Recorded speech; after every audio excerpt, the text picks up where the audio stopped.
Hey folks, and welcome to another episode of Crit Hit Reviews, with your host, Arlian. On today's episode, I'll be talking about a game I've recently sunk a lot of time into, namely Supergiant Games' divinely difficult action roguelite, Hades. Find out if this dive into the depths was a truly hellish experience, or if, like Persephone, I found myself revisiting Hades again and again. Or escaping from it, given our protagonist Zagreus is doing his best to battle his way out from the depths of the Greek underworld. Though this is less of a tale of a lost soul's redemption, and more of a case study in broken homes, given Zagreus happens to be the son of the titular god of death, Hades. And, the Greek pantheon being what it is, our prince's Olympian relatives are doing their best to stir the pot, offering their aid in the hopes that they might be able to meet their chthonic cousin, and to annoy Hades in a few instances. And while it may take a bit to rightly discover the reason Zagreus is desperately trying to reach the surface, I found myself far too distracted by the narrative odds and ends to really notice. Quite frankly, there's just so much lore and personality in this game. Even the simple act of acquiring a boon from a deity is met with some fun bits of dialogue, including reaction to things I'd done in the dungeon, as well as my successes and failures. And this extends to the bosses as well, given they'll acknowledge their victories and losses. There are actually times where I found myself tempted to, Oh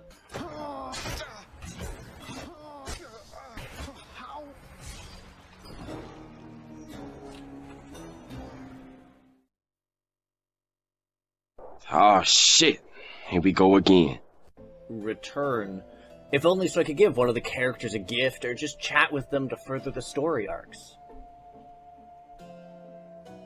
Frankly, there's a ton to do in this game on a basis of narrative alone. And hey, for the more violently inclined, you can earn some nifty trinkets that influence the run from your amicable efforts to boot. Which, speaking of runs, they have a lot to offer. Sure, things start out simply enough, with your largest concern evenly split between survival and your gradual advancement through the treacherous halls of Tartarus. But even at this juncture, there was a lot to learn, whether it's the timing and patterns of Asphodelian antagonists, or the nuances of the Olympian boons I was running into. Simply put, there's a mind-blowing amount of consideration to make there, not only because your selections of boons is randomized, with some being incredibly situational. No, there's also that some boons require others to unlock, requiring a bit of forethought if you're working towards a certain strategy, which is then further compounded when you discover there's duo boons, potent perks which require things from multiple Olympians, and which can markedly change how your abilities function. At the point when you're planning for them, you may as well have one of those conspiracy theory trees up there, just how everything interconnects. It took me hours to truly acclimatize towards all this, and I'll admit there's definitely instances where I may have made some willy-nilly decisions because I was less focused on strategy and more trying to throw gifts at my godlings of choice. Not that they're the only tactical consideration you need to be wary of. For one thing, you're hardly limited to your sword Stygius, as you'll eventually wind up with a small armory's worth of weapons. In and of itself, there's a decent amount of variety to be found there with the Infernal Arms, but what absolutely blew my mind was the fact that once you've acquired all 6 of them, you will also unlock the ability to improve their base forms, or unlock alternate forms, which not only look different, but offer some distinctive differences in how they play. Something which reaches its zenith with the hidden aspects, which are a bit more complicated to unlock than the rest, given there's a sort of series of side quests you need to engage in to get them, but given they offer some dramatic changes even compared to the other forms, I'll say it was a worthwhile investment of time on my part, and all of these together wind up with you having something like 24 different options for weapons. And we've hardly even exhausted the ways you can kit yourself out before a run, since there's also a skill tree to tinker with in the form of the Mirror of Nyx. Essentially, while you're going through your runs, you'll acquire Darkness, a currency you can do things like purchase extra starting health, give yourself a free F dying I do what I want card, and even improving the rarity of the boons you acquire and other odds and ends. And these carry over between runs, so investing in them is a no-brainer. But The other thing here is that each one of these skills actually has an alternate form on the mirror, so you can mix and match between these different setups to create some pretty distinct builds, whether you're doing it for your runs at large or making something more suited to one of the other weapons I've mentioned.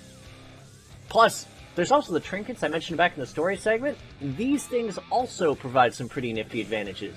Like, oh hey, remember that extra health? You can get even more extra health! Or just ensure that you encounter a specific god and further boost the chance of acquiring a rare boon. Plus, there's also some neat challenge-related trinkets which provide stacking bonuses, like extra damage or move speed and evasion, to require you to do things like clear rooms fast enough, or clear a room without being damaged once.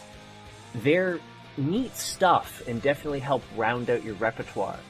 And further incentivized me pestering everyone with an assortment of gifts I picked up in the dungeon or off the dead bodies of the bosses. Which, speaking of, I'd like to also note that there's some pretty neat dynamic stuff going on there in the dungeon. Not only because certain encounters begin to unlock as you dive in more and more and make sure that there's generally new stuff that you're going to be coming across, but also because the bosses will change after you beat them a number of times. The first two actually have variant forms that unlock. And then further nuances to the fight that could be unlocked once you beat the game for the first time. Because Hades is far from done when you initially reach the end. See, that just serves to really get you to the meat of the story and unlock the Pact of Punishment, which is a brutally difficult set of modifiers you can tinker around with to adjust the game's difficulty. Not that I actually had to work for my Pact of Punishment, since I just started the game in Hell mode like an idiot, which permanently ramps up the game's difficulty by foisting the Pact of Punishment on you immediately, as well as disabling the delightfully accessible God mode option in the menu. Because yes, if your Elysium-bound enemies endlessly eradicate you, there's a God mode option to lean on, which is less omnipotence and more a damage resistance that scales as you die. So it's pretty nifty, especially since you're not penalized for using it in the slightest. So there was definitely moments where I regretted its absence in Hell mode, especially when I had to listen to a certain pompous jerk prattle on. Theseus. Still. I found myself not overly minding when I did die, just because there is so much to do in the main hub. Like I said earlier, there's a lot of people to talk to advance the various sub-stories, but you'll also eventually earn a contractor chat with, who can provide you helpful underworld renovations for money or just shiny modifications to your abyssal accommodations. And you know, yeah, just go talk to Hypnos for some pretty upbeat commentary after your horrible death so he can give you good advice on how to dodge that fireball that roasted your face. Like dodging. Thank you, Hypnos. Thank you.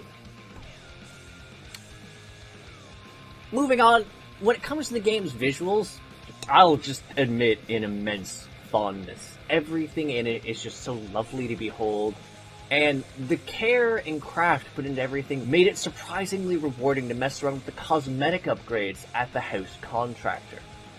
Also, the visuals for your attacks just changing with your boons, really satisfying to see at times, as well as just all the work in the character portraits.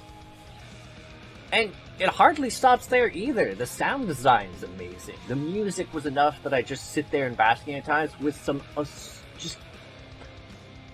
some absolutely phenomenal voice tracks lurking within its guts as you begin to make further progress in the game. It's just such a treat to encounter them. And on that note, the voice acting is also fantastic.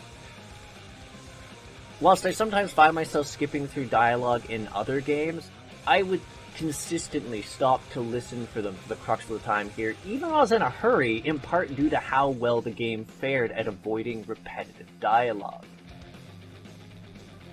Anyways, all of this brings me to the conclusion of this review, and I have to say that this one was incredibly hard to write. Partly because there's so much depth to this game, and I wanted to go on about the systems and the story, but mostly because I kept doubling back to play more Hades. Even though specifically to acquire a certain scene of something, or to clarify a thought that was in my head, I'd soon find myself investing hours and hours upending the underworld, only to wonder why it was suddenly sunrise. There's just something implicitly satisfying about the constant trickle of upgrades I was unlocking, the new tricks and tactics I'd learned over the course of my runs, and the story. This game actually had me trying not to tear up on stream at one point because there's some genuinely touching moments there. It's just really well written and enjoyable, and as a bit of a folklore buff, it was really interesting to look at Supergiant's take at the Greek pantheon as well as other figures from that mythology. Their interpretation of figures like Achilles or Sisyphus was neat to discover, as was the way that the game takes these legends and then further fleshes out their story arcs. And yeah, I marveled over the game's aesthetic, so it should really come as no surprise that I think this game is a crit hit, and one worth playing. It's just so good. Speaking of which, I need to get back to fishing in Asphodel. Oh, right, and thanks for tuning in! If you agree, disagree, or just have something to say to me, feel free to comment. If you have an interest in supporting my efforts to create new indie reviews, interviews, and gaming content, hit the subscribe button and the bell so you know there's a new release. Plus, there's also a Discord with links in the description to it, so you can become a part of our community, the Crit Hit Cauldron. That said, I'll catch you on the next episode of Crit Hit. Take care till then, folks.